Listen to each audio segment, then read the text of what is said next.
우리가 성경을 읽을 때 좀 인본주의적인 해석을 할 때가 참 많이 있습니다. 인본주의적인 해석이라는 것은 뭐냐면 인간의 편에서 어떤 인간의 행위와 인간의 노력이 우리로 하여금 구원을 얻을 수 있게 했던 요소가 되었다, 이런 식으로 여러분 우리로 하여금 성경을 접근하게 하는 것, 그러니까 인간의 의와 인간의 열심에 대한 강조를 두드러지게 하는 것이 인본주의적인 해석이라고 할 수 있겠는데, 여러분 사실 이렇게 가만히 생각해 보면 특히 이 신앙의 열심에 있어서 둘째가라면 서러운 나라 한국 아닙니까? 신앙의 열심에 있어서는 둘째가라면 서러울 정도로 뜨거운 열정을 가진 곳이 바로 이 한국이고, 또 이 한국 교회에서 이 성경을 어떤 면에서는 좀 너무 인본주의적으로 해석하는 경향이 있지 않는가, 그로 인해서 우리의 신앙의 방향을 좀 비틀게 만드는 이런 요소들이 있지 않는가라는 생각을 저는 좀 조심스럽게 하게 되었습니다. 그래서 우리가 이런 잘못된 성경의 접근, 잘못된 성경의 해석들을 좀 다시 바로 잡고, 이제는 우리가 인본주의적인 성경의 해석이 아니라 예수 중심의 해석, 그리고 구속사적인, 철저히 하나님의 역사와 계획 속에서 이루어지는 구속사적인 해석으로 성경을 우리가 바르게 이해하기 위해서 여러분 우리의 해석의 안목들이 좀 바뀌는 노력들이 다시 일어나야 되지 않을까라는 생각들을 하게 되었습니다. 예를 들면 성경에서 우리가 잘못 오역하는, 잘못 해석하는 부분들이 참 많이 있는데, 그 중에 오늘 한 가지를 좀 먼저 우리가 살펴보고자 합니다. 여러분 먼저 마가복음 2장을 한번 찾아보시겠어요? 마가복음 2장 우리가 1절에서 12절의 말씀을 같이 보겠습니다.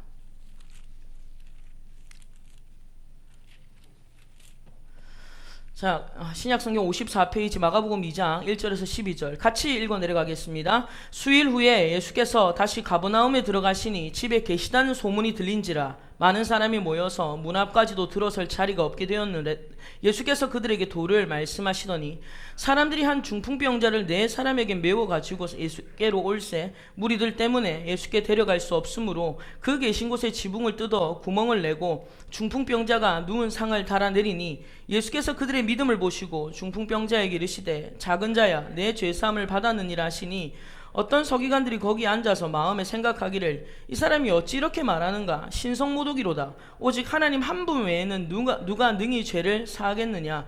그들이 속으로 이렇게 생각하는 줄을 예수께서 그 중심에 아시고 이르시되 어찌하여 이것을 마음에 생각하느냐. 중풍병자에게 내 죄사함을 받았느니라 하는 말과 일어나 내 상을 가지고 걸어가라 하는 말 중에 어느 것이 쉽겠느냐.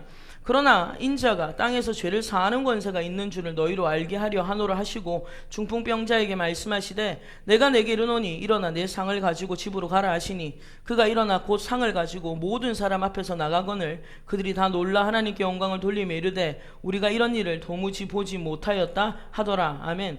여러분 이 말씀 우리가 잘 아는 말씀인데, 우리가 이 말씀을 보면요, 예수님께서 어쨌든 결론적으로는 중풍병자를 고치시는 사건이 기록되어 있습니다. 그런데 사실 이 사건의 교훈을 우리가 어떻게 섣불리 우리가 결론을 짓냐면, 사실 대부분이 이 말씀의 핵심, 이 말씀에 사람들이 눈이 어디에 가 있냐면 중풍병자, 그리고 그 중풍병자를 데리고 온 사람들, 그 사람들에 대한 초점이 많이 맞춰져 있는 것이 우리가 일반적으로 많이 듣는 해석이다라는 것이죠. 그래서 우리가 어떤 식으로 이 말씀을 적용하려고 하냐면, 우리도 이 이유처럼 이 4사람이 친구였는지 어쨌는지는 성경이 기록하고 있지 않지만 이 중풍병자를 매달아 와가지고 여러분 이렇게 예수님께 이렇게 날랐던 이 사람들처럼 우리도 이웃의 구원을 위해서 노력해야 되고, 어떻게든 예수님께로 데려오기 위해서는 지붕을 뜯든 땅을 파든 어떤 노력을 해서라도 열심히 하면 주님께 나아가서 치료를 받고 구원을 얻을 수 있다라는 식으로 인간의 열심을 강조하는 해석들이 많이 있다라는 거예요. 우리의 초점이 그냥 이 네 사람에게 혹은 중풍병자에게 초점이 맞춰질 때가 너무나도 많다라는 겁니다. 물론 저도 그러한 인본주의적인 해석에 별 의심 없이 이해를 하려고 했던 적도 저도 있었는데, 성경을 가만히 보면서 그리고 성경을 파고들면서 깨닫는 것이 뭐냐면, 우리가 보는 말씀들이 너무 잘못된 오역들이 많구나. 이 인본주의적으로 접근하고 인간의 열심과 인간의 어떠한 노력들을 강조하려고 하는 이러한 해석들이 너무나도 많다는 것을 깨닫게 되면서 제 마음속에 하나 결단되어지는 것이, 이제부터 성경을 좀 다시 봐야 되겠다. 성경을 정말 예수 중심적으로 봐야 되겠다라는 이러한 마음을 갖게 되는 것입니다. 여러분 우리가 좀 전에 읽었던 이 내용의 핵심은요, 포커스가 중풍병자나 혹은 중풍병자를 데려온 사람들에게 초점이 있는 것이 아니라, 여러분 기억하십시오. 성경은 어디까지나 예수님께 초점이 있는 겁니다. 예수 중심적 해석이라는 것은 바로 그런 거예요. 성경은요, 요한복음에도 나오지 않습니까? 곧 나에 대하여 증언하는 것이다. 성경은 예수님에 대해서 얘기를 하고 있는 것이지, 인간의 열심과 인간의 노력이 어떠한 결과를 창출해냈다라는 것을 우리에게 얘기해 주는 것이 절대 아니다라는 것이죠. 그래서 여러분, 이 말씀을 우리가 예수 중심적인 해석으로 이 말씀을 다시 한번 더 들여다보면, 여러분 보십시오. 예수님께서 지금 어쨌든 자기를 찾아온 중풍병자, 그리고 그 중풍병자를 데려다가 지붕 뜯고 예수님 앞에 갖다 놓은 이 사람들 앞에 주님은 그 병에 대해서는 처음엔 아무 얘기 안 하시는 거예요. 아이고, 이 사람이 병이 들렸구나, 이 사람이 중풍병자구나. 그 병에 대해서는 얘기를 하지 않고 주님은 대뜸 뭐라고 그들에게 얘기를 하시냐면, 여러분 5절을 보십시오. 5절 같이 읽겠습니다. 예수께서 그들의 믿음을 보시고 중풍병자에게 이르시되 작은 자야, 내 죄사함을 받았느니라. 여러분, 주님께서 그 사람을 보시더니 그 사람의 병에 대해서 전혀 관심이 없으신 것처럼 주님은 대뜸 하는 말이 작은 자야, 내 죄사함을 받았느니라, 이렇게 말씀을 하시는 거예요. 여러분, 예수님께서 이렇게 운을 떼시는 것에 대해서는 분명히 의도가 있다라는 겁니다. 그냥 아무 이유 없이 이런 얘기를 하시지 않으시겠어요? 예수님께서 이런 얘기를 하시는 것은 분명한 의도적인 이유가 있다라는 것인데, 그러니 다시 말하면 예수님의 초점은 뭐냐면, 거기에 있는 사람들에게 어떠한 교훈을 주고자 하시냐면, 병을 낫게 하는 것이 예수님의 초점이 아니라 병을 낫게 하시는 분이 누구인지가 초점인 거예요. 예수님은 사람들에게 자, 병을 나을 수 있다, 예수님께 나오면 병을 나을 수 있다가 초점이 아니라 이 병을 낫게 하는 분이 누구인가, 그것을 알게 하는 것이 바로 예수님의 말씀의 핵심이었고 의도였다라는 것입니다. 그래서 병을 낫게 하시는 분이 누군지를 알게 하기 위해서 사람들로 하여금 예수님께서 이 말씀을 하심으로 사람들에게 의문과 질문을 품게 하는 거죠. 여러분, 우리가 하나님을 믿을 때 정말 중요한 것이 뭐냐면, 우리가 예수님을 믿고 하나님을 믿고 의지하며 나아갈 때 우리의 신앙생활에 있어서 단순히 하나님의 능력치를 경험하는 게 중요한 게 아니라, 여러분, 그 능력을 가지신 하나님이 누구인지를 아는 것이 최고의 가치가 되어야 되는 거예요. 그래서 신앙생활에 있어서 최고의 가치는요, 어떤 능력을 경험하는 게 아니라 하나님을 아는 것입니다. 하나님을 알아가는 것, 그리고 그분을 아는 것이, 여러분, 그리고 그분을 알 때에 우리를 알게 되거든요. 내가 내 자신을 모르는 이유가 뭐냐면, 우리는 하나님을 모르면 내 자신을 알 길이 없어요. 왜냐하면 우리는 하나님이 만드셨기 때문입니다. 그래서 우리가 하나님을 아는 것이 우리의 신앙생활의 최고의 가치로 두셔야 돼요. 주님을 믿었더니 이런 경험이 있었다, 저런 경험이 있었다, 하나님의 능력치의 경험이 우리의 신앙의 목적이 되면 안 되고, 우리는 하나님이 어떤 분인지를 알아가는 것이 우리의 신앙의 가장 핵심이어야 된다라는 것입니다. 여러분, 아니나 다를까 예수님께서 내 죄사함을 받았느니라 이렇게 얘기를 하니까 사람들 속에서 의문이 일어나기 시작하는 거죠. 질문이 생기는 겁니다. 6절 7절 같이 읽겠습니다. 어떤 서기관들이 거기 앉아서 마음에 생각하기를, 이 사람이 어찌 이렇게 말하는가, 신성모독이로다. 오직 하나님 한 분 외에는 누가 능히 죄를 사하겠느냐. 여러분, 이 사람들의 마음속에 어떤 의문들이 일어나냐면, 죄를 사할 수 있는 분은 누구밖에 없다, 하나님 한 분밖에 없는데. 여러분, 이 유대인들은 알았어요. 그것을 하나님만이 죄를 사하실 수 있는 능력이 있다라는 것을 이 유대인들은 알죠. 그런데 이들의 마음속에 의문이 드는 겁니다. 도대체 자기가 뭔데, 저 사람이 뭔데 감히 저런 신성모독하는 말을 하는가. 왜냐하면 그 예수님이 뭐라고 합니까? 내 죄사함을 받았느니라 이렇게 얘기를 하거든요. 왜냐하면 죄 사할 수 있는 능력은 누구밖에 없는데, 하나님밖에 없는데, 그 하나님의 권세와 능력을 마치 눈앞에 보이는 사람인 예수가 네가 죄사함을 받았다라고 이런 신성모독하는 말을 하는가 하면서 속에서 의문이 일어나는 겁니다. 여러분, 8절을 보십시오. 같이 읽겠습니다. 그들이 속으로 이렇게 생각하는 줄을 예수께서 곧 중심에 아시고 이르시되 어찌하여 이것을 마음에 생각하느냐. 주님께서 그들의 생각까지도 꿰뚫고 계시죠. 주님께서 그들의 생각까지도 그들의 생각을 꿰뚫고 계시면서 주님께서 그들에게 다시 질문을 합니다. 자, 9절 같이 보겠습니다. 중풍병자에게 내 죄사함을 받았느니라 하는 말과 일어나 내 상을 가지고 걸어가라 하는 말 중에서 어느 것이 쉽겠느냐? 주님이 질문을 던져요. 이 두 가지 중에서 뭐가 더 쉬운 말이냐? 사실 이 구절에 대해서 어떻게 사람들이, 저는 이 구절에 대해서 잘못 해석하시는 경우들을 좀 많이 듣긴 했는데, 여러분 주님의 의도는 뭐냐면 묻는 거예요. 자, 주님이 뭐라고 묻습니까? 중풍병자에게 너 죄사함을 받았다라고 말하는 것이랑 중풍병자가 이거 들고 나가라 하는 거랑 둘 중에 뭐가 더 쉽냐라고 물었을 때, 여러분 유대인들의 입장에서는 뭐가 더 쉬운 거냐면 이 상을 들고 이 자리를 들고 나가는 게 훨씬 더 쉬운 일이에요. 왜냐하면 여러분 죄사함을 받는 것은요, 죄를 사해 주는 것은 누구만 하실 수 있어요? 이건 하나님만 하실 수 있는 거예요. 그러니까 인간으로서는 할 수 없는 겁니다. 여러분 의사가 중풍병자 노력해서 고칠 수 있지 않습니까? 사람이 할 수 있는 일이에요. 그런데 죄사함을 받게 하는 거는 이거는 사람이 할 수 없는 일이죠. 그러니까 주님이 이 질문을 던졌을 때 유대인들은 어떤 생각을 했겠어요? 아, 당연히 뭐가 더 쉽습니다. 이 자리를 들고 걸어 나가는 게 훨씬 더 쉽습니다. 죄사하는 것이 더 어렵습니다. 라고 그들은 속으로 생각하지 않았겠냐라는 거예요. 그러니까 주님께서 10절에 이렇게 시작하는 겁니다. 그러나 여러분 그러나라는 말이 왜 나오는지 아시겠어요? 이제 이렇게 나오는 거예요. 그래, 너희는 이 상을 들고 이 자리를 들고 나가는 것이 훨씬 더 쉽다라고 생각하는 것이지만, 그래서 사람은 죄를 사할 수 없다라고 너희는 생각했지. 너희는 그렇다고 생각했지만 10절에 그러나 이렇게 얘기를 하는 거예요. 이해가 되셨어요? 그래서 10절 같이 읽겠습니다. 그러나 인자가 땅에서 죄를 사하는 권세가 있는 줄을 너희로 알게 하려 하노니 하시고 중풍병자에게 말씀하시되. 여러분 보십시오. 주님께서 그러나라고 말씀을 하시면서, 그래 너희들은 당연히 하나님 외에는 죄를 아무도 사할 권세가 없는 줄로 알고 있지만, 그러나 인자가 땅에서 죄를 사하는 권세가 있는 줄을 너희로 알게 하려 함이니라.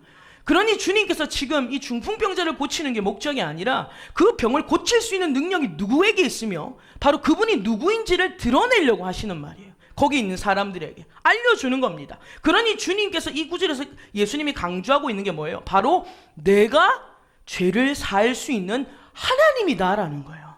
너희가 보고 있는 내가, 이 예수님이 바로 죄를 사할 수 있는 하나님이라는 것을 바로 이 본문은 드러내고 있는 겁니다. 그러니 여러분 이 본문의 핵심은, 이 본문의 포커스는 예수님께로 이 중풍병자를 데려온 사람들이 열심히 있는 것이 아니라, 여러분 우리의 인생을 붙드시는 분은 하나님이시다. 그리고 그분이 곧 예수님이시다. 여러분 이것을 우리에게 드러내는 것이 바로 이 본문의 내용이다라는 거예요. 여러분 이처럼 우리는 성경이 스스로 드러내려고 하는 본의를 발견해야 됩니다.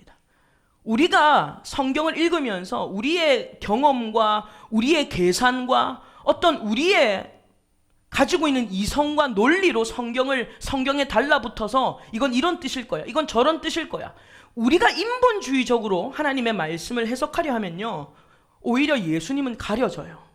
예수님은 안 보이고 뭐가 보이냐면 사람의 열심이 보여요. 그리고 사람의 열정만 보이고 사람의 의와 노력만 두드러지는 해석의 오류를 범하게 된다라는 겁니다. 그래서 여러분 성경이 잘못 해석되어지는 게 왜 위험하냐면, 성경이 잘못 해석되어지면 결국 우리의 삶의 기준이 비틀어지는 거예요. 그리고 우리의 신앙의 기준도 비틀어지는 겁니다. 여러분 예수님을 모퉁이돌이라고 하지 않습니까? 모퉁이돌은 뭐냐면 이스라엘 유대인들이 집을 지을 때 초석돌이라는 이 모퉁이돌을 먼저 세우고 집을 짓습니다. 유대인들은 팔레스타인 지방에서 집을 지을 때는. 그래서 이 모퉁이돌은요 반드시 네모 반듯해야 돼요. 왜냐하면 조금이라도 돌이 비틀어져 있으면요, 여러분 갈수록 집 모양이 점점점 더 비틀어지게 되지 않습니까? 집 전체 모양이 완전히 기울어져 버리는, 잘못 어긋난 버린. 그래서 이 기준이라고 말하는 이 모퉁이돌이 너무너무 중요한 거예요. 그래서 예수님이 뭐라고 말씀하시냐면 내가 바로 모퉁이돌이다.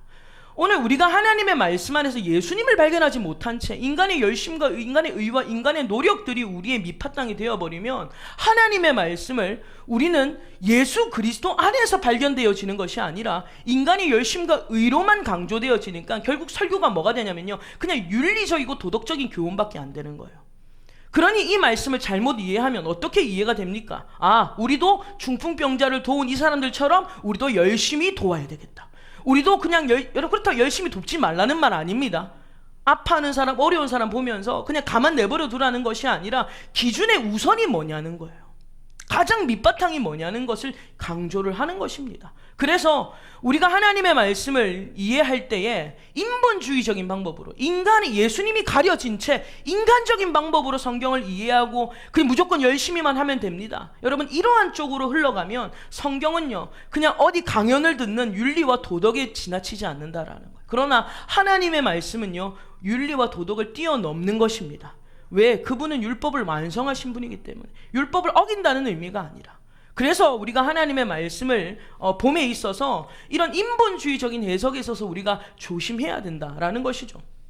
제가 왜 오늘 설교를 시작하면서 이러한 이야기로 이토록 장황하게 제가 서론을 할애하고 있는가 하면 사실 오늘 본문이 그러한 맥락에서 이해되어져야 된다라는 거야. 우리가 오늘 읽었던 본문이 그런 맥락에서 이해되어져야 된다는 것입니다. 어떤 의미인가 하면 우리가 지금까지 로마서를 배우면서 제가 계속 반복하면서 말씀을 드리는 게 뭡니까? 구원이라는 것은 인간의 노력이다?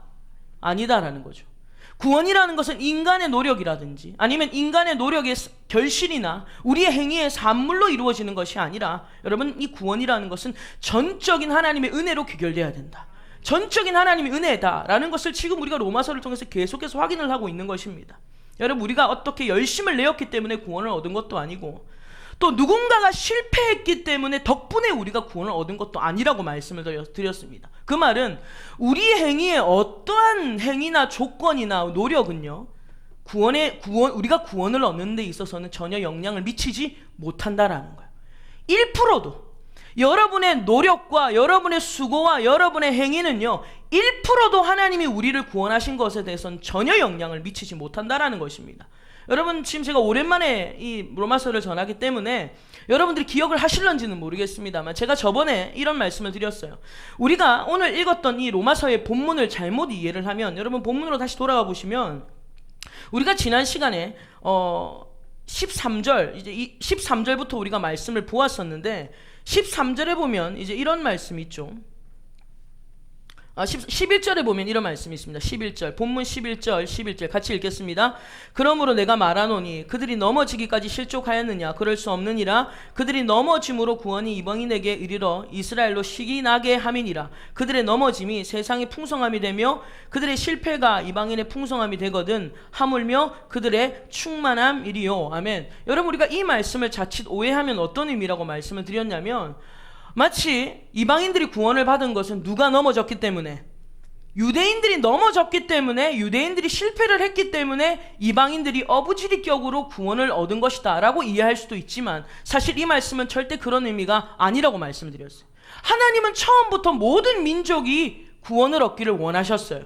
그래서 아브라함을 선택하실 때도 아브라함에게 뭐라 그랬어요? 너는 모든 민족의 아비다. 모든 민족이 너를 통하여 복을 받을 것이다 말씀하셨고, 예수님께서 부활하시고 죽으시고 부활하시고 승천하시면서도 주님이 뭐라고 말씀하셨어요? 너희는 가서 모든 족속으로 제자를 삼아라. 유대인들에게만 가라, 이방인들에게만 가라 하지 않으시고, 주님은 처음부터 모든 민족에게 구원이 이르도록 주님은 그렇게 계획하셨다라는 거예요. 그래서 구원에 있어서 이방인들이 구원을 얻은 것은 유대인들이 실패했기 때문에, 유대인들이 넘어지고 자빠졌기 때문에 그 영향을 받아서 구원을 얻은 것이 절대 아니다라는 것을 우리에게 말씀하시는 겁니다. 여러분, 하나님은 절대 실패하지 않으신다는 것을 기억하셔야 돼요. 비록 유대인들이 넘어져서 구원이 이방인들에게 넘어간 순리, 그 순서는 맞지만, 여러분, 하나님은 그럼에도 불구하고 다시 유대인들을 회복시키실 겁니다. 여러분 믿으세요? 하나님은 유대인들을 회복시키실 것이고, 그리고 지금까지 복음을 듣지 못한 자들에게도 하나님은 공평하게 구원의 기회를 주실 것입니다. 왜냐하면 하나님의 계획은 결코 실패하지 않으시기 때문이라는 거예요. 여러분, 이것을 설명하기 위해서 바울이 오늘 본문에서 얘기를 하는 거예요. 여러분, 본문 16절을 보십시오. 우리가 오늘 읽었던 로마서 11장 16절 같이 한 절 읽겠습니다. 제사는 처음 익은 곡식 가루가 거룩한 즉 떡덩이도 그러하고 뿌리가 거룩한 즉 가지도 그러하니라. 아멘. 여러분, 이 말씀은요 이제 바울이 민수기 15장의 말씀을 인용해서 쓰고 있는 말씀이에요. 민수기 15장의 말씀을 인용해서 쓰는 건데, 이게 어떤 의미냐면, 이스라엘 백성들은요 하나님께서 너희가 그 땅에 들어가면 반드시 곡식을 심어서 추수를 하면 그 추수한 것에서 첫 열매는 반드시 누구에게 드려라? 하나님께 드려라. 이것을 얘기를 하는 게 이 본문의 내용이고 민수기 15장의 이야기인데요. 여러분, 첫 열매를 주님 앞에 드린다라는 건 어떤 의미 같으세요? 우리가 주님 앞에 하나님께서 이 땅에 들어가면 곡식을 심어서 너희가 추수를 하면 그 첫 열매를 주님 앞에 드리라고 얘기를 하는 것은 여러분, 앞으로 맺어질 모든 곡식들이 다 누구의 것입니다?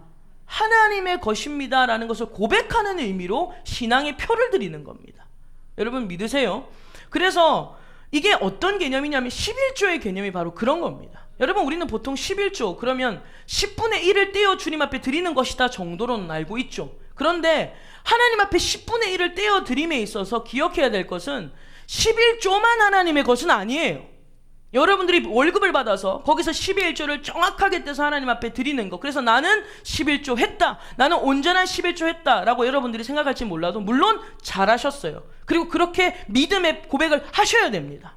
그런데 더 중요한 것은요, 온전한 11조라는 뜻은 그냥 10분의 1을 정확하게, 내가 예를 들어서 100만 원 벌면 정확하게 10만 원 떼서 드리는 게 온전한 11조가 아니라 주님 앞에 10분의 1을 드리고 나면 몇 개가 남아요? 9개가 남잖아요. 그 9개를 어떻게 쓰느냐에 따라서 11조의 개념이 달라지는 겁니다. 이해가 되십니까? 온전한 11조라는 것은 10분의 1을 드렸다가 아니라 남은 10분의 1을 드리고 남은 9를 어떻게 사용하느냐에 따라서 온전한 11조의 개념이 달라지는 거예요. 그래서 저와 여러분들, 여러분에게 하나님이 주시는 이 은혜의 복들을요, 하나님 앞에 떼어드리는 그런 은혜가 있어야 될 뿐만 아니라 떼어드린 것만 하나님 것, 나는 11조 했기 때문에 좋은 성도가 아니라 드리고 남은 것을 하나님의 뜻 가운데 잘 사용할 줄 아는 그런 물질의 청지기가 되어야 된다라는 거예요. 하나는 드렸기 때문에 9개 내 마음대로 쓰고 내 쓰고 싶은 대로 쓰고, 여러분 그럼 무슨 소용이 있냐라는 거예요. 11조 드리는 좋은 성도 되려고 겉으로는 11조 드리면서 9개로 그저 나의 유흥을 위해서, 나의 즐거움을 위해서만 그것을 쓴다면 여러분, 그것을 어떻게 하나님 앞에서는 온전한 11조라고 얘기할 수 있겠냐라는 거예요. 여러분, 이것이 무엇을 말을 하고 있는 거냐면, 어쨌든 첫 열매를 드린다라는 것은 그것만 하나님의 것이 아니라 추수한 모든 것, 주님 제 모든 것이 하나님의 것입니다 라는 신앙의 표시로 주님 앞에 떼어드리는 거예요. 여러분, 그래서 우리가 방금 읽었던 16절에 보면 이런 얘기를 하는, 제사는 처음 익은 곡식가루가 거룩하기 때문에 뭐도 거룩하다, 떡덩이도 거룩하대요. 그리고 뿌리가 거룩하니까 뭐도 거룩하다, 가지가 거룩하다. 다시 말씀드리면 떡덩이가 거룩한 이유는 뭐 때문이에요? 처음 익은 곡식이 뭐하기 때문에? 거룩하기 때문에 떡덩이가 거룩한 겁니다. 이해가 되세요? 처음 익은 곡식을 갈아다가 떡을 만들었어요. 근데 그 떡이 거룩한 이유는요, 떡 자체가 거룩한 게 아니라 그 떡을 만들 수 있는 첫 번째 재료인 그 익은 곡식이 거룩하기 때문이라는 것이고, 가지가 거룩한 이유는 가지만 거룩한 게 아니라 가지를 잇고 있는 그 뿌리가 거룩하기 때문이다 라고 지금 얘기를 하고 있는 거죠. 그러니까 여러분, 이게 무슨 말을 바울이 하려고 하는 것이냐면, 비록 유대인들이 구원에 있어서 실패하고 넘어졌지만, 여러분 아까 제가 말씀드렸죠, 하나님의 계획은 실패하지 않기 때문에 반드시 유대인들이 돌아오게 된다고 그랬어요. 왜 돌아오게 된 줄 아세요? 그들의 처음 뿌리가 거룩하기 때문이라는 거예요. 유대인들의 처음 뿌리가 거룩하기 때문에 그들이 돌아오게 되어 있는 거예요. 여러분, 유대인의 뿌리가 누굽니까? 단연코 아브라함이에요. 유대인의 뿌리와 유대인의 처음은 아브라함입니다. 하나님께서 이 유대인의 처음이자 뿌리로 아브라함을 택하셨을 때, 여러분, 주님이 하나님께서 아브라함을 택하실 때 아브라함에게 어떤 조건이 있었나요? 아브라함이 어떤 자격이 있었나요? 그렇지 않았거든요. 아무 자격 없는, 심지어 가문이 망해가고 있는 그 아브라함을 주님이 택하셨다라는 것. 그 말은 아브라함에게는 어떤 자격도 조건도 찾아볼 수 없다라는 겁니다. 유대인의 첫 열매가 아브라함이었는데, 여러분, 이 아브라함은 자기 실력이라든지 아니면 자신이 가진 어떤 조건으로 구원을 받은 자가 아니라는 거예요. 로마서 4장을 한번 보시겠어요? 로마서 4장 1절에서 5절의 말씀을 보겠습니다. 로마서 4장 1절에서 5절의 말씀 같이 읽겠습니다.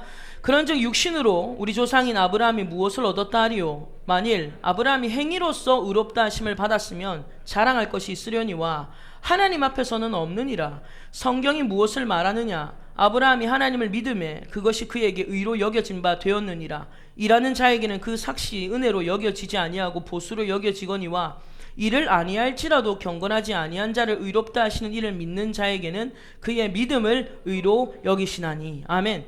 여러분, 아브라함은 행위로 구원을 얻었다? 그렇지 않다라는 거예요. 아브라함은 구원을 얻음에 있어서 행위로 얻은 것이 아니라 오직 하나님을 뭐 했다?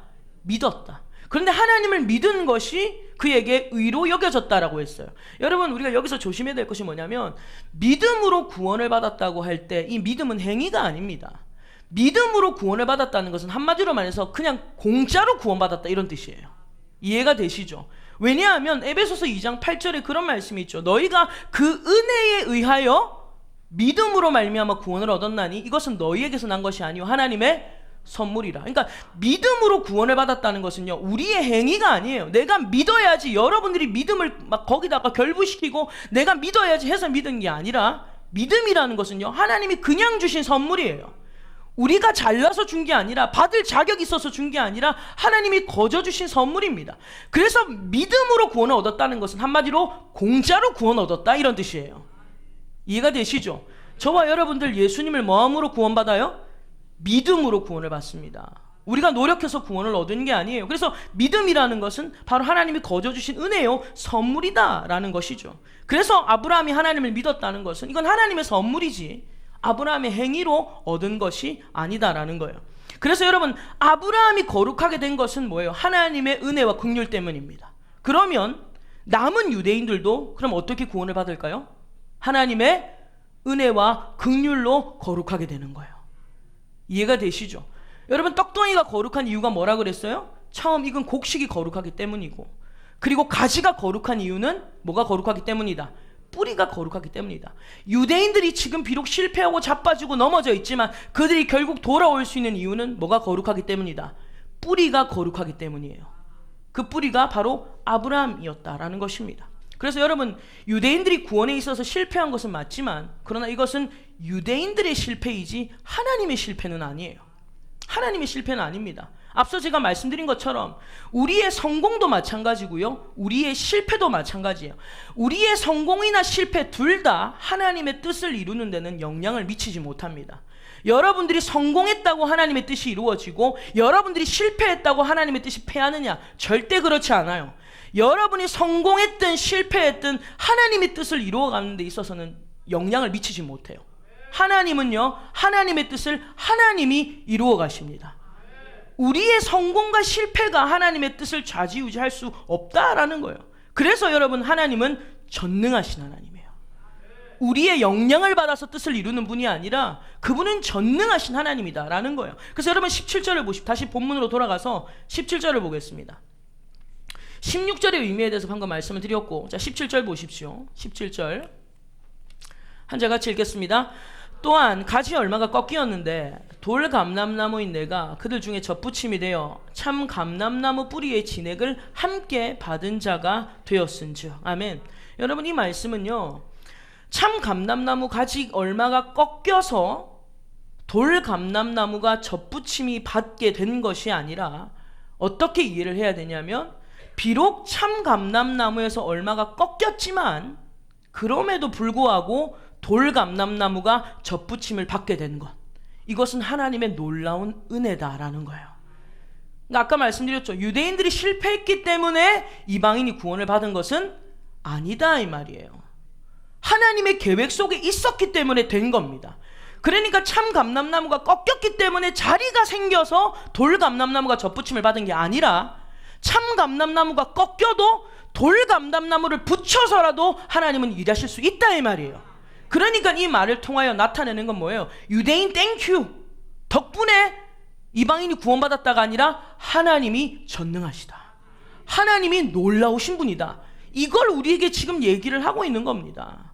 비록 여러분 창세 이후에 지금까지 구원에 실패한 자들도 있지만, 여러분 그렇다고 해서 하나님의 구원의 역사가 실패했나요? 아니에요. 하나님의 구원의 역사는요 지금까지 현재 진행형인 줄 믿습니다. 비록 구원에 실패한 민족도 있고 실패한 자들도 있지만 그렇다고 해서 하나님의 역사가 실패한 건 아니라는 거예요. 그러니 우리의 개인의 성공과 실패는요, 하나님의 뜻을 이루어가거나 하나님이 우리를 구원함에 있어서 전혀 영향을 미치지 못한다라는 것을 우리에게 보여주고 있는 거예요. 그래서 18절을 보세요. 18절 같이 읽겠습니다. 그 가지들을 향하여 자랑하지 말라. 자랑할지라도 내가 뿌리를 보존하는 것이 아니요 뿌리가 너를 보존하는 것이니라. 아멘. 여러분, 돌감람나무가, 참감람나무가 꺾인 그 자리에 어쨌든 돌감람나무가 젖붙임을 받았다고 칩시다. 여러분, 그러면 돌감람나무가 자랑할 게 있어요? 없죠. 자랑할 게 없습니다. 여러분, 이것은 우리에게 무엇을 말씀하고 있냐면 결국 우리의 인생을 이끌어 가시는 분은 하나님이다라는 거야. 우리가 잘나서, 우리가 잘해서, 우리가 성공해서 하나님의 뜻이 이루어지는 게 아니라 우리의 인생을 이끌어 가시는 분은 하나님이시다라는 거예요. 여러분, 우리의 인생을 우리 힘으로 이끌고 가면요, 유대인들처럼 실패하는 거예요. 이해가 되시죠? 저와 여러분들의 인생을 여러분들이 노력해서 여러분들이 수고해서 이끌어가면 실패해요. 그게 유대인들의 실패입니다. 유대인들은 구원을 어떻게 받으려고 했냐면 하나님이 그들을 마치 불러주신 것이, 선민으로 택해주신 것이 그들의 어떠함이라고 생각하는 거죠. 그들의 우월감 때문이라고 생각하는. 그런데 이것이 유대인들이 실패한 거예요. 그래서 예수님이 오시니까 예수님을 싫어하는 이유가 뭐예요? 우리는 예수 아니어도 충분히 선민이고 예수 아니어도 구원받을 수 있는데 왜 우리는 예수님 보고 예수 믿으라고 하냐 이 말이에요. 그것 때문에 유대인들이 실패한 겁니다. 우리는 예수 없어도 우리 힘으로 구원받을 수 있다. 자기의 의와 노력을 나타내고 드러내는 자들이 바로 누구였냐면 유대인들이에요. 이게 유대인들의 실패였다라는 거예요. 치명적 실패였다라는 것입니다. 근데 여러분, 우리의 힘을 우리가 이끌고 가려고 하면, 내 인생을 내가 견인해 가려고 하면요, 결국 우리는 이 말씀이 주는 교훈이 유대인들처럼 너희 실패한다, 이건 거예요. 그래서 기억하라는 거예요. 뭐라고 말하는 겁니까? 네가 뿌리를 보존하는 게 아니라 뿌리가 너를 보존하는 것이다. 네가 네 인생을 네 힘으로 사는 게 아니라 하나님이 보존하셔야 살 수 있다라는 거예요. 하나님이 너의 인생들을 붙들어 주셔야 여러분 그 안에서 살아갈 때만이 여러분 그것이 진정한 우리의 삶에서 성공이 될 수 있다라는 것이죠. 그런 여러분, 우리가 빌립보서 4장 13절 말씀 잘 아는 말씀이잖아요. 어떤 말씀입니까? 내게 능력 주시는 자 안에서 내가 모든 것을 할 수 있다라고 했는데, 여러분 이 말씀을 잘 이해하셔야 돼요. 내게 능력 주시는 자 안에서 모든 것을 할 수 있다. 여러분, 보통 우리가 이 말씀을 그냥 긍정의 파워의 의미로 이 말씀을 쓰는데, 하나님의 능력을 사용해서 우리가 모든 것을 할 수 있는 거라, 하나님의 능력 주시는 그 자 안에서 살아가는 것은 완전히 다른 의미예요. 하나님의 능력을 빌려다가 우리가 살아가는 거랑 능력을 주시는 하나님 안에서 살아가는 거랑 완전히 다른 의미입니다. 마치 이런 거예요. 여러분, 우리가 어디 나가서 좀 불리한 일이 있으면 지인 찬스 쓰잖아요. 내 주변에 이런 경찰청 있고 경찰청장 있고 내 주변에 내가 누군지 아냐? 여러분, 막 나가서 내가 문재인 잘 안다. 문재인 우리 집 바로 옆에 산다. 진짜잖아요. 저희 집 옆에 살아요. 대통령님 이제 내려오시면 여기 계실 거 아니에요, 그쵸? 우리 옆에 살아요. 그러면 어디 가서 야, 내가 누군지 알아? 내 양산 덕계 살지만 문재인 대통령이 옆에 있다고. 여러분, 그거랑 만약에 우리 아버지가 문재인이야, 여러분 이거는 얘기가 완전히 다른 거예요. 이해가 되시죠? 어디 가서 막 뻗으려고 우리 집 옆에 문재인이 산다 막 이런 거 드러내고 자랑해봤자 무슨 소용이 있냐 이 말이에요. 우리 아버지가 문재인이야 그러면 끝나버리는 거예요. 그러니까 여러분 무슨 말이냐면, 내게 주님 능력 주세요가 되면 안 되고, 능력 주시는 하나님 안에 있으면 되는 거예요. 그러면 능력 달라고 안 해도 능력을 주시는 거예요. 그런데 우리는 자꾸 하나님 안에서는 안 살려고 하고 자꾸 능력만 빌리는 거예요. 무슨 렌탈이에요?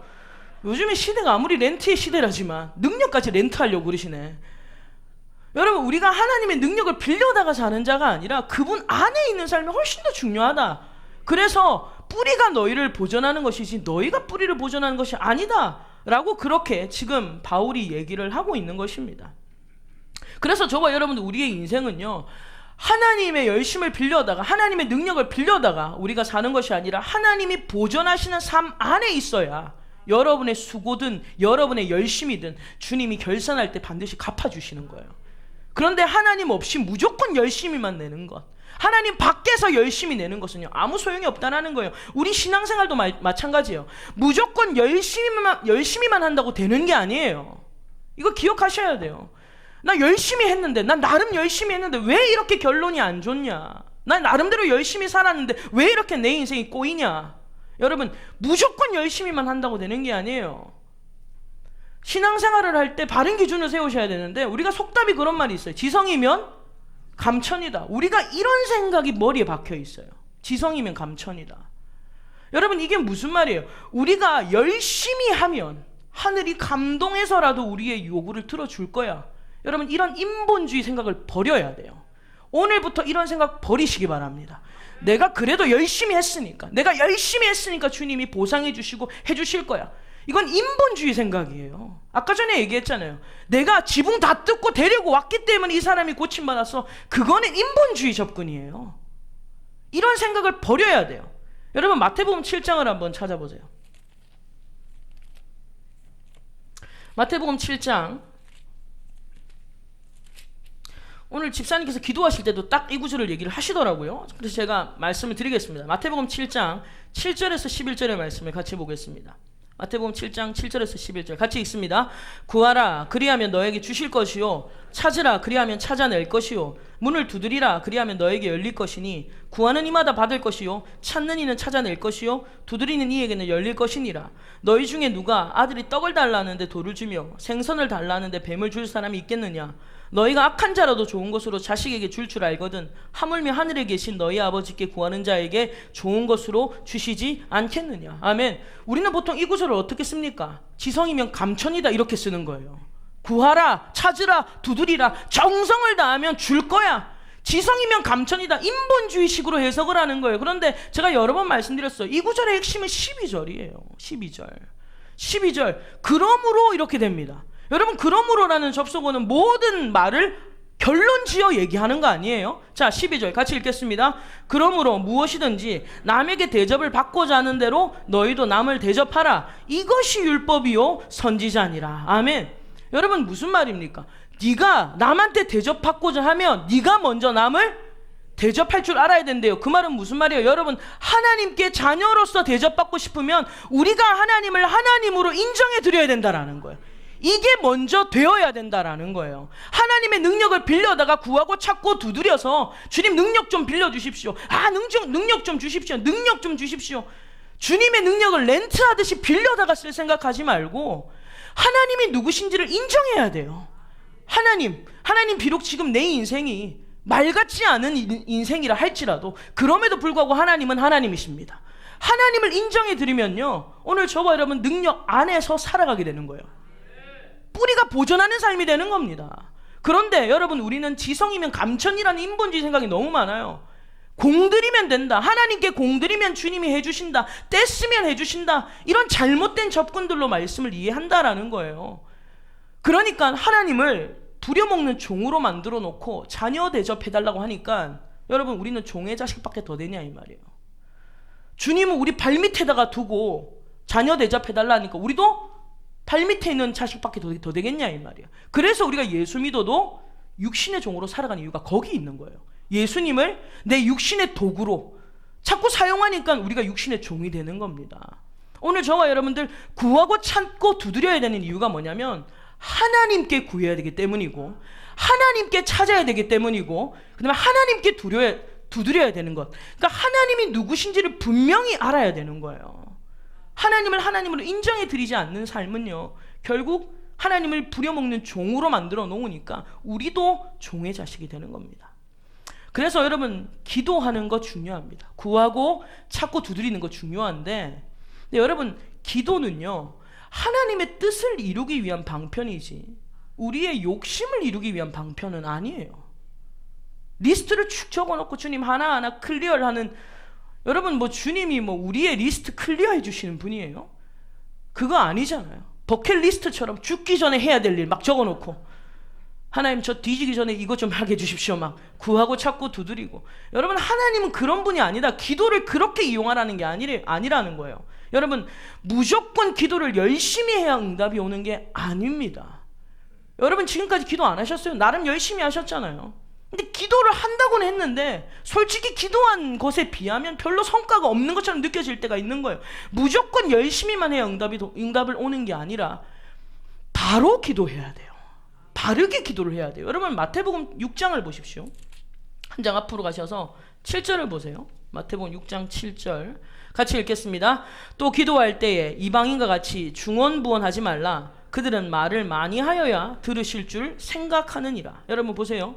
이방인들처럼 기도하지 마라 그랬는데 이방인들 어떻게 기도한대요? 중언부언 기도한대요. 여러분 중언부언 한다는 말은 어떤 의미냐면 같은 말을 계속해서 반복한다는 거예요. 그리고 의미 없는 말을 계속해서 중얼거리는 겁니다. 의미 없는 말. 여러분 우리가 기도의 분량을 채워야 된다 뭐 이런 명목하에서 중언부언으로 기도할 때가 많아요. 여러분 솔직히 그렇잖아요. 합심으로 통성으로 기도합시다 그러면 여러분 정말 여러분 통성으로 기도할 때 정신 바짝 차리고 기도하셔야 돼요. 보통 대부분의 사람들이요 기도하자 그러면 흉내내요. 흉내. 그냥 입만 덜썩덜썩거리고 그리고 여러분 기도할 때 자기 입에서 나온 습관적인 기도가 있어요. 정신 안 차리고 기도하면 그냥 입에서 그냥 내가 무슨 말을 하는지도 모르고 그냥 무슨 아이들 옹알이 하듯이 기도하는 거예요. 저는 제 뒤에 항상 용민이가 앉거든요. 용민이가 통성 기도할 때 기도를 진짜 잘해요. 막 하나님 아버지 하면서 기도를 하는데 근데 기도를 들어보면요 기가 막혀요. 하나님 오늘 목사님이 하신 말씀을 딱 요약해서 하나님 앞에 말씀으로 기도를 하더라고요. 여러분 우리가 기도할 때 정신을 차리고 기도하셔야 돼요. 통성으로 기도합시다 그러면 앞에서 마이크 잡고 있으니까 그냥 목사님 혼자 열심히 씨부리십시오.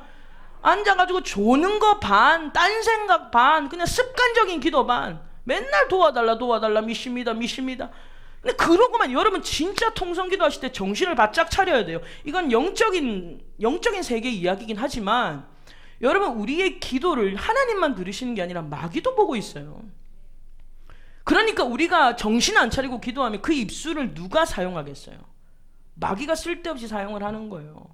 그래서 우리가 기도할 때 정말 정신을 바짝 차리고 기도를 해야 돼요. 그냥 막 어중이 떼중이 막 그냥 입에서 나오는 대로 기도하지 마시고 또박또박 기도하십시오. 또박또박. 나 기도 잘하는 거 표시하려고 막 큰 소리로 와 장황하게 기도하려고만 하지 마시고 또박또박 정신을 차리고 한자 정성 들여 기도하셔야 돼요. 이것이 너무너무 중요한 거예요. 이방인들처럼 중언부언하지 말라는 겁니다. 여러분 사실 방언도 마찬가지예요. 여러분 고린도전서 14장을 찾아보세요. 고린도전서 14장 13절 방언을 하는 것 너무너무 중요한 일이지만 방언에 있어서 성경이 뭘 얘기하는지를 보세요. 고린도전서 14장 13절 같이 한 절 읽겠습니다. 그러므로 방언을 말하는 자는 통역하기를 기도할지니. 여러분 방언을 할 때 뭘 같이 하게 해달라? 통역할 수 있도록 기도하래요.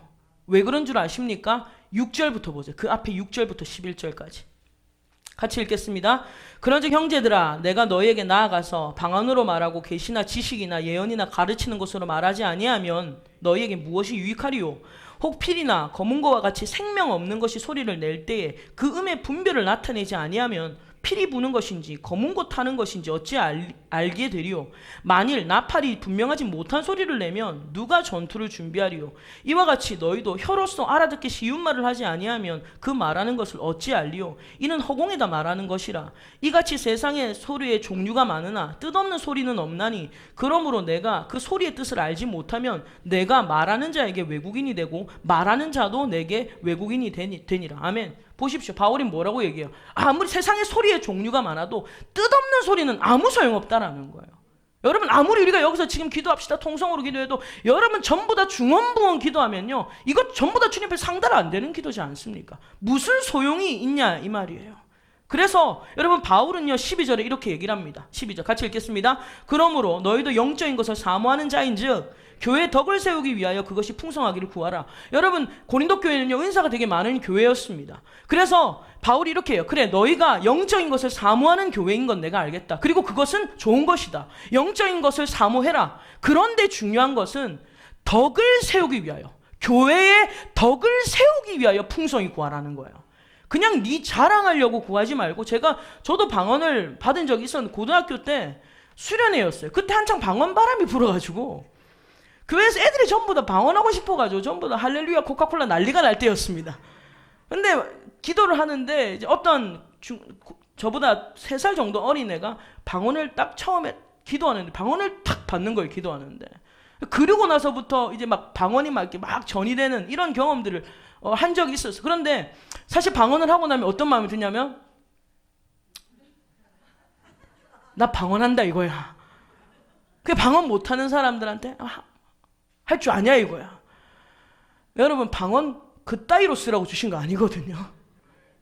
그런데 그걸로 자랑하는 거예요. 그걸로 막 자기를 드러내는 거예요. 여러분 방언을 하는 게 잘못된 것도 아니고 방언을 달라고 구하는 것도 잘못된 게 아닌데 성경은 뭐라고 말합니까? 방언을 하되 교회 덕을 세우기 위하여 구해라. 그리고 방언할 때 반드시 뭐 할 수 있도록 통역할 수 있도록. 여러분 방언은요 뜻없는 소리가 되면 뭐가 되면 외국어가 돼버리는 거예요. 외국어. 여러분 생각해 보세요. 제가 여기에 있는데 우리 교회에 외국인 한 분 계시잖아요. 멕시코에서 오신 분 있잖아요. 만약에 그분은 한국말을 다행히 할 수 있는데 만약에 한국말을 못하면 지금 제가 아무리 1시간 동안 씹으려도 그분은 무슨 말인지를 모르잖아요. 무슨 소용이 있어요 1시간 앉아있는 게. 그리고 마찬가지 그분도 저에게 아무리 1시간 동안 목사님 제가 뭐가 어쩌고 저쩌고 아무리 얘기를 해도 저는 못 알아듣는 무슨 소용이 있냐 이 말이에요. 아무 소용이 없다 이 말이에요. 그래서 여러분 방언 혹시 하시는 분들은요 하나님 앞에 그 뜻을 알려달라고도 기도하셔야 돼요. 소리 뜻없는 소리가 무슨 소용이 있냐 이 말. 그래서 여러분 우리가 성경에서 방언은 뭘 말하냐면요 분명히 외국어라고 얘기를 해요. 여러분 외국어는 알아듣지 못하는 외계어가 아닙니다. 도대체 내가 무슨 말을 하는지를 모르는 외계어가 아니라 방언은요 분명히 통역이 가능한 외국어예요. 이것은 저만 해석을 하는 게 아니라 저의 해석만이 아니라 제가 교회 역사에 관한 이 책들을 봤는데 교회 역사 안에 칼빈, 어거스틴 뿐만 아니라 종교개혁자들이 전부 다 뭐라고 얘기하냐면 방언은 외국어다라고 얘기를 해요. 그냥 우리가 알아듣지 못하는 외계어가 아니라는 겁니다. 분명히 통역하고 여러분 만약에 서로 의사가 나라가 달라도 통역자 세워놓으면 서로 대화가 가능하죠. 그러면 관계가 형성이 되는 거예요. 서로가 다른 나라 사람이어도 통역자가 있으면 둘이 관계가 되는 겁니다. 그러니까 방언도 그렇게 쓰셔야 돼요. 통역을 해야 하나님과의 나와의 지금 무슨 관계가 기도가 오고 간지가 이해가 될 거 아니에요. 무조건 이해가 안 되는 소리로 그냥 막 큰 소리로 내가 방언 받았다고 자랑하는 거 여러분 이거는 아무 의미 없는 것이다. 성경에서 지금 바울은 그걸 얘기를 하고 있는 겁니다. 그래서 여러분 기도 많이 하는 건 너무 중요하고 우리의 신앙의 성장을 위해서 반드시 기도해야 되고요. 그리고 기도는 여러 면에서 아주 중요한데 그렇다고 해서 제가 기도를 잘못 가르칠 수는 없는 노릇이잖아요. 기도가 아무리 중요하다고 해서 기도를 잘못 무조건 열심히만 하면 된다라고 말할 수는 없는 노릇이에요. 왜냐하면 자칫 잘못하면 우리가 기도 많이 하는 것이 이런저런 기도로 인해서 받은 체험들이 자칫 잘못하면 자랑거리가 되는 겁니다. 오늘 본문이 뭐라고 얘기했어요? 본문으로 마지막으로 돌아가겠습니다. 여러분 18절 보세요. 로마서 11장 18절 같이 읽겠습니다. 그 가지들을 향하여 자랑하지 말라. 자랑할지라도 내가 뿌리를 보존하는 것이 아니요 뿌리가 너를 보존하는 것이니라. 아멘. 여러분 오늘 본문이 뭐라고 말했습니까? 그 가지들을 향하여 뭐 하지 마라? 자랑하지 말라는 거예요. 우리가 열심히 하는 건 좋은데 무엇을 위해서 열심히 하는지 모른 채 그냥 무조건 열심히만 하는 거예요. 그리고 결론이 안 좋으면 하나님을 향하여 원망하는 겁니다. 여러분 그리고 열심히 했다고 내가 기도했다고 방언 받았다고 난 이런 은사가 있다고 저런 은사가 있다고 이걸로 다른 사람을 무시하고 자랑하려고만 여러분 삼으면 안 된다라는 것입니다. 그 가지들을 향해서 자랑하지 마라. 오늘 저와 여러분들 우리는 우리의 열심으로 살아가는 존재가 아니에요. 우리는 하나님의 은혜와 긍휼로 구원을 받은 자이기 때문에 하나님의 보존하심 속에 살아가도록 기도해야 돼요. 하나님 능력 주세요. 뭐 주세요. 뭐 주세요가 우리의 기도 제목이 되면 안 되고 주님의 능력 안에 있게 해주세요. 주님 안에 있게 해주세요. 주님의 보존하심 속에 살아가게 해주세요. 이게 우리의 절실한 기도가 돼야 되는 거예요. 하나님 제가 그냥 이 세상에서 떵떵거리고 잘 살아서 어디 나가서 나 예수 믿는 사람이라고 증거하고 나타내고 드러내고 이게 정말 좋은 전도법 아닙니까? 그건 여러분 생각이에요. 여러분이 성공해야만 하나님의 뜻이 이루어지고 여러분들이 실패하면 하나님의 뜻이 꺾입니까? 아니라는 거예요. 주님은 영향받지 않습니다. 다만 중요한 것은 하나님의 능력을 빌리려고 살지 마시고 그 능력 안에 있으셔야 돼요. 주님 안에. 주님의 보존하심 안에 있는 것이 너무너무 중요하다라는 거예요. 그래서 여러분 이것이 왜 중요하냐면 능력을 빌려다가 사는 사람이랑 하나님의 자녀로 사는 사람은요, 어려움이 오면요, 환경에 어려움이 오면 반응이 달라지는 거예요. 예를 들어서 능력을 빌려다가 사는 사람은 아무리 이 능력 가지고 여러분들이 막 해도 별로 능력이 나타나지 않는 것 같으면 능력을 버려버려요, 그냥. 그리고 자기 마음대로 해버리죠. 근데 능력 안에 있는 사람은 그렇지 않다라는 거예요. 능력 안에 있는 사람, 우리가 하나님 안에 있는 사람은 내가 하나님의 자녀라는 확신이 있으면요, 어려움이 와도 여러 가지 힘든 상황이 와도 하나님의 자녀라는 확신이 있기 때문에 그 상황을 뚫고 나갈 수 있는 거예요. 왜냐하면 나와 함께 하시는 능력을 주신 하나님이 나와 함께 있기 때문에. 여러분 이것이 우리의 신앙의 핵심이 되어야 된다는 것입니다. 오늘 말씀을 마무리하면서 여러분 기억하십시오. 하나님은 절대 당신의 계획을 실패하지 않으시는 분입니다. 우리는 실패해도 하나님은 실패하지 않기 때문에 우리의 힘으로만 아둥바둥하며 살지 마세요. 우리의 열심으로만 아둥바둥거리면서 살 것이 아니라 우리의 삶이 하나님의 보존하심 아래 살아가야 된다. 하나님의 보존하심 아래 있어야 된다. 여러분 이것을 기억하면서 성경을 보실 때도 인본적인 접근으로 가지 마시고 인간의 열심과 의에 초점을 맞추지 마시고 항상 말씀을 통하여 예수님이 발견되어지고 하나님이 발견되어지는, 여러분 그래서 여러분의 인생 자체가 예수 그리스도가 발견되어지는 은혜가 있기를 주님의 이름으로 축원합니다. 우리 주님께 영광의 박수 올려드리겠습니다. 할렐루야.